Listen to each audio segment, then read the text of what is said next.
Достар, қазір біз қазақ фильм кино студиясына кіретін боламыз. Ішін барынша түсіруге тырысам. Сонымен қатар ел бағдарламасын түсіруінде боламыз. Блогымды аяғына дейін қараңыздар. Қызықты деген үміттемін.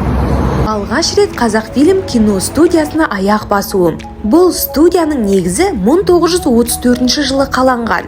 Сол кезден бастап қазіргі уақытқа дейінгі қазақ кино тарихының негізгі түп тамыр болып саналады. 1984 жылы кино студияға Шәкен Аймановтың есімі берілген. Еліміз тәуелсіздік алғаннан бері 500-ден астам кино өнім шығарып үлгерген.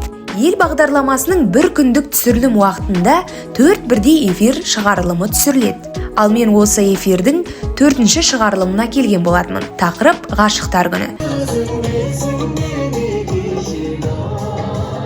Көгілдір экранның бер жағындағы қызықты шығарылымның ар жағында, яғни кадр сыртындағы адамдар қалай жұмыс істейді?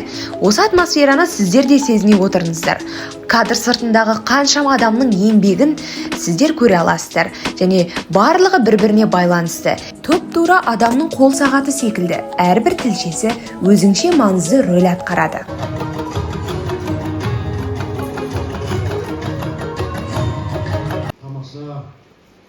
Ұжымның атынан мерекеңіз құтты болсын. Бағдарлама төрінде қазақтың қыз жібегі Меруерт Өтекешова апайымызбен Жазира мен Жанболат қазақ эстрадасының жарқын жұлдыздары болды. Бұл шығарылымды Жібек жолы арнасынан тамашалай аласыздар.